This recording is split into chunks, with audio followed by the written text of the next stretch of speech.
Welcome in a Saturday morning. Actually, it's not a Saturday morning. It's a Monday morning. Feels like a Saturday. I'm Rick. Thanks for joining us here at Sportscasters Club. I like to go live exactly at the time I say I'm going to go live. And the reason is because I remember as a young broadcaster working in the New York Penn League back in the mid 1990s. We would travel to Vermont, the home of the Vermont Expos. And when you walked in the clubhouse in Vermont, there was a sign that said 10 minutes early is 5 minutes late. That was a mantra in the Expos organization back in the day. And Bill Rogan and I, when we would show up to Vermont Centennial Field, we would always take that to heart. And that's why I like to go live precisely at the time I say I'm going to go live, because as the Expos always said, 10 minutes early is 5 minutes late. And Marty Glickman used to talk about that a lot at Fordham University when we were broadcasting. He would say, you can't be late to a broadcast for obvious reasons. Everyone's tuned in to hear you. Everyone's tuned in for the game. And that was all about preparation, getting there early, being there early. And we learned so much from Marty. But welcome today. It is a Monday morning here at the Sportscasters Club YouTube program. And we certainly celebrate Memorial Day today. Remember what's important. Remember the freedom and liberty that we have in the United States. And we remember those who gave us that freedom and liberty. So thank you to them and their families. It's an important day. Major League Baseball today is, I think, doing something really nice, holding a moment of remembrance at 3 p.m. Eastern time. So any of the games that are ongoing at 3 o'clock, there's going to be a moment of remembrance. And so I think that's special. Any of the games that hadn't started at that point, they'll have the moment of remembrance before the ball game for the games later today. But if you're watching a Major League game today at 3 o'clock, you'll see that moment of remembrance. I think that's nice. We've seen baseball and all the sports delve into crazy things, ridiculous, radical, extreme things. This is one where baseball and America and our freedoms, they seem to go hand in hand. So I think something really nice that they're going to do. Let's get into the topics for today. As I mentioned on the thumbnail, we're going to talk about, are baseball broadcasters really nothing special? And that came from a conversation that I had earlier this week on X. But before we get to that, I want to talk about Eddie Scozzare. Anyone in the New York market, you've probably seen a lot of the tributes, a lot of the praise being heaped on Eddie Scozzare. If you don't know, if you're watching from somewhere other than the New York City area, Eddie retired this week from WFAN Radio after 37 years. He was there from the station's beginning when they were in Astoria, Queens. That's where they were when I was an intern at WFAN in 1998. Now they're in Manhattan. But WFAN was the birth of sports radio across the country. You now have sports radio everywhere in every major market and some minor markets, mid-markets across the country. But it all started with WFAN radio. They had Imus in the morning. He was not necessarily sports. But then they had sports programming. So basically 24 hours a day. And I can remember my father said, have you heard this new station? And he turned it on the little box radio on the counter in the kitchen. And I was, 10 years old. And it was I was a little older than 10. But it was fantastic because there had never been anything like it. Sports 24 hours a day for a prepubescent boy in the New York City area. It was fantastic. And little did I know that Eddie Scozzare was one of the main stalwarts of the station that made it happen. He ran the legendary WFAN internship program. He was also an engineer. But Eddie was instrumental when I became an intern. I had to go in and interview with Eddie Scozzare. And I owed Chris Carlin a lot of that as well, because he's the one that put me in touch with Eddie Scozzare when I was a student at Fordham. And after meeting with Eddie and Eric Spitz, I then became an intern in the spring of 1998. And that helped further so many relationships and opportunities that sports broadcasting then gave me over my career. So in large respects, I do owe a lot of thanks to Eddie Scozzare for that. And it's been really cool this week to see so many, not only of the current broadcasters on WFAN, but those that have come and gone elsewhere, and some that are still there, some that have gone on to do other things. But Eddie was instrumental in their career. And a few of the things that you've heard about him are certainly things I remember, not only while I was there, but even after, for years after. He was available for a question or a thought. When I would shoot him an email about something, he would respond. And that's the way he treated all the interns when he was there for 37 years. So it's hard to calculate the impact that he had on all those individual broadcasters, on WFAN as a whole, and on sports radio and sports media across the country in general, because of all the people that he impacted. Very funny, very kind, but he would talk to you just as he would talk to Mike and the Mad Dog or someone else or Steve Summers. He did not treat interns as if they were just interns.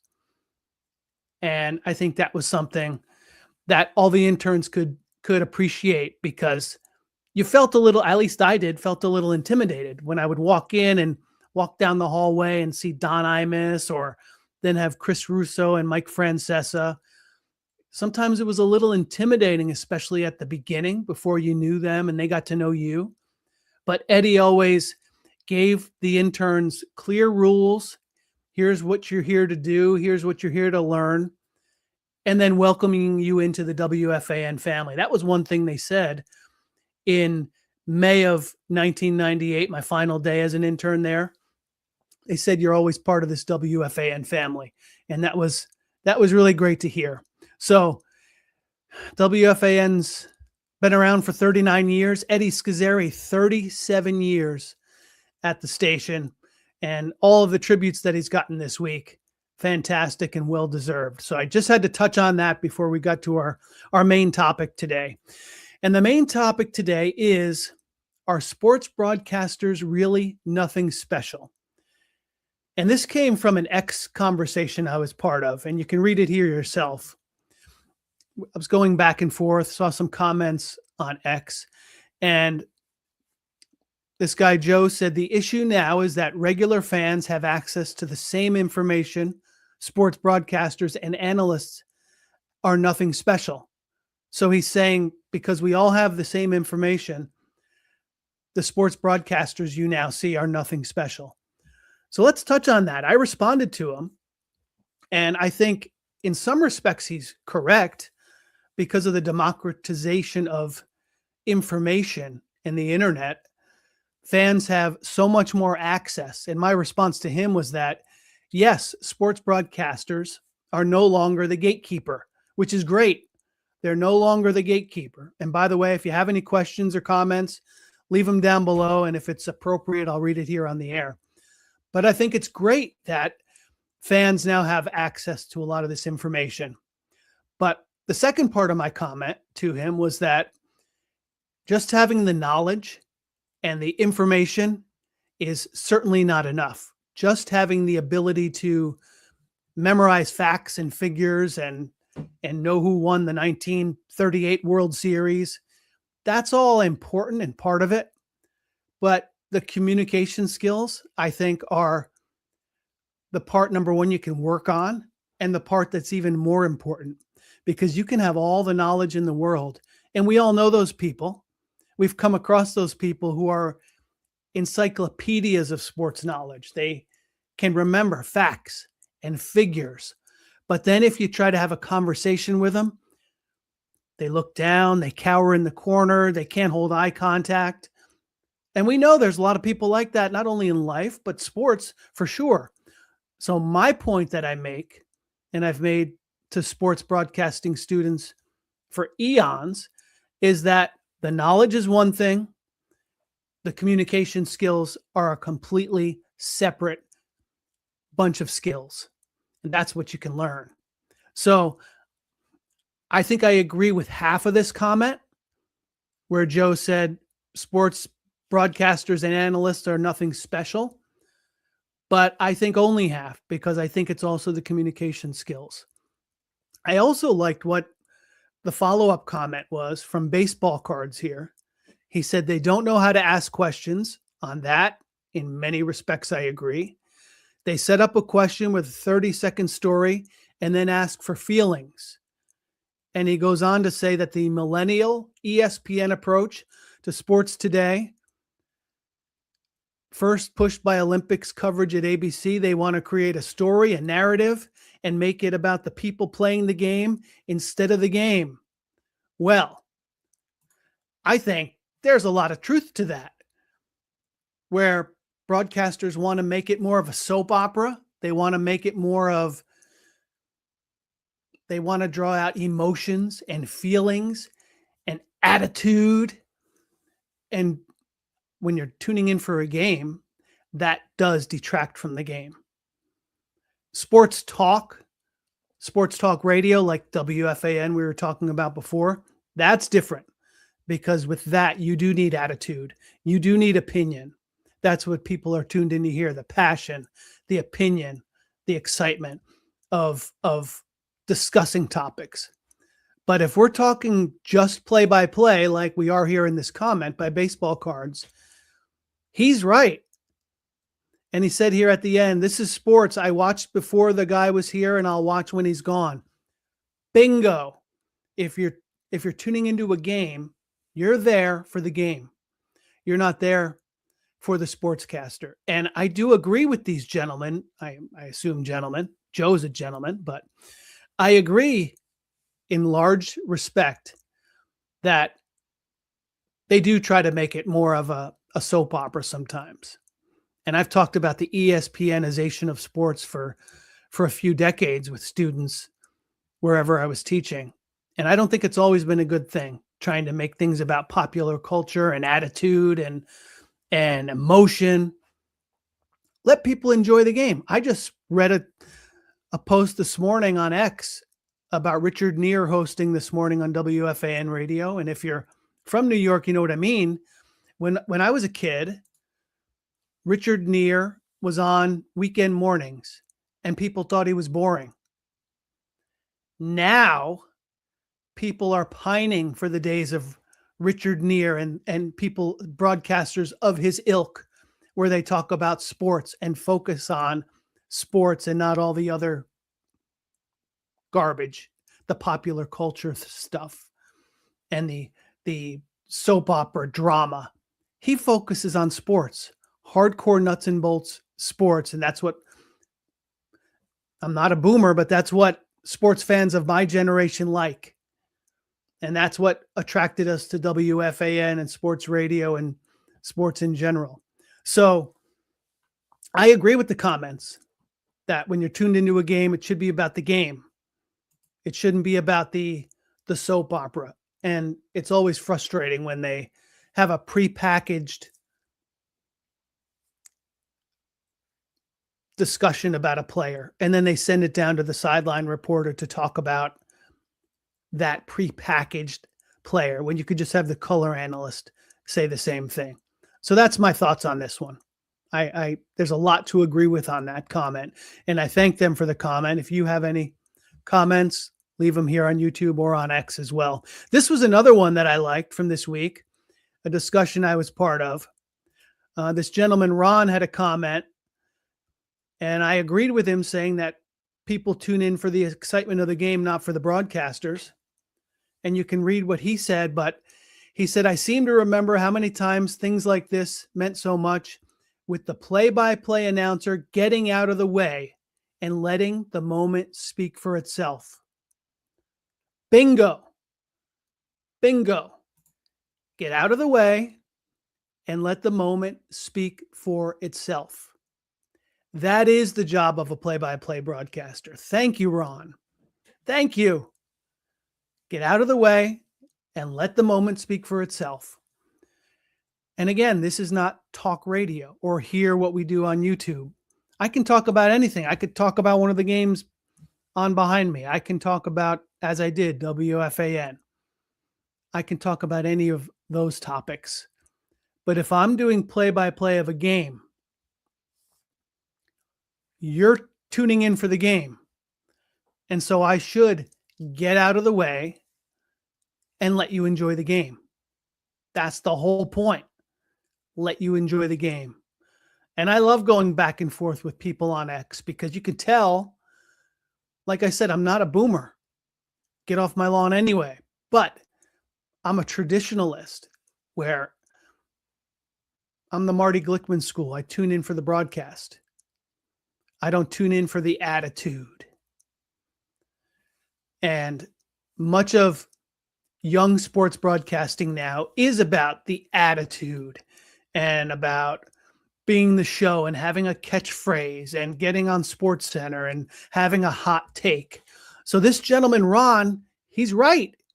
He's exactly right when he said the play-by-play announcer, the job is getting out of the way and letting the moment speak for itself. And he mentioned the Olympics. Do you believe in miracles? Yes, with Al Michaels. But he's exactly correct. And that ties to what I said about Richard Neer earlier. It's now gone so full circle that people are so used to the broadcaster getting in the way and screaming and yelling, and the Dick Vitale. Well, he was one of the ones who started it. But now every broadcaster has a home run call. They have a hot take. They want to be the center. When you're tuned into a game, you're tuned in for the game. And if you're a young sports fan watching here right now on YouTube on Monday morning, Memorial Day, May 25th, 2026, maybe you're looking at the screen right now, you're looking at your phone and you're thinking, this guy Rick is out of it. He just doesn't get young sports fans. I used to sometimes hear that from students.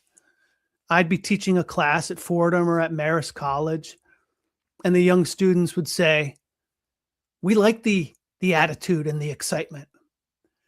And I would answer, we would have some great debates about it. And if you have a comment here, leave a comment, and if it's appropriate, I'll get to it. But I used to go back and forth with them. Why are you tuned in? And they would say, yeah, I'm tuned in for fun and entertainment. Okay. But I'm tuned in for the game. And we would go back and forth. Another question I used to ask the students a lot, which is a topic for another time, but I used to ask them, is baseball better on television or on radio? And I've gotten into this discussion a lot on X as well, because a lot of fans of my generation would say radio. And I always said radio, and I would tell the students this, and they would say, why? And I would say, the pictures are better. Sometimes they didn't understand what I was saying. They didn't get my point. And yes, I enjoy watching baseball on television. I enjoy being at a game. But there was always something about baseball on the radio, the magical nature of engaging your imagination, engaging your creative thought process. Can you imagine being a youngster in the early days of baseball and you never saw Mickey Mantle, you never saw Joe DiMaggio or any of your heroes? You never saw them. What you knew of them is what you read in the newspaper the next day, or you listened to a broadcast. It could even be a recreation that was not even done from the ballpark. But the only idea you had of your baseball heroes was created by your mind through a radio broadcast. And, you know, that romantic side about baseball on the radio is something that a lot of older baseball fans, more mature, sophisticated baseball fans like myself, we appreciate and appreciate it.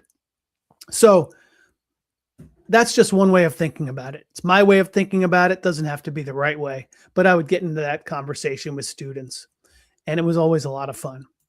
But today I just wanted to do this show to talk about our sports broadcasters, nothing special. And we discussed that. We also discussed getting out of the way as a sports broadcaster. And we certainly spent a few minutes talking about Eddie Scozzare at WFAN, who has had a great career, well-deserved retirement. He's still young, though. He's a young guy. He started early, young guy. I'm curious if he's got new things planned. Who knows? But I just had to say something about Eddie Scozzare today, too, being that I was a member of that internship program that Eddie ran at WFAN. And I was fortunate to be so. And that was in the late 1990s. But happy retirement, Eddie. Well-deserved. And thanks for everyone for tuning in today on Memorial Day of 2026. Monday morning. I'm Rick. Thanks for joining if we haven't met. And also, by the way, got a lot of great comments. Thank you for the interview with Bill Rogan we did a few weeks ago. Bill, the sports broadcaster who became a baseball manager. He went from the booth to the field, and he's had quite an amount of success. Had a lot of interesting comments about that video. And I think people especially liked a couple of the stories he told where he had the entire town, the mayor, they were all irate at him, the general manager, the mayor, the city council. And you'll have to watch that video. Just go back on YouTube and you can search for that. We did that a couple of weeks ago. Bill Rogan, just search for Bill. And that was a great interview. We enjoyed it. And we've got some fun interviews coming up in the days ahead as well. So thanks for joining us today on a Monday morning. Enjoy the rest of your Memorial Day weekend. And until next time, so long.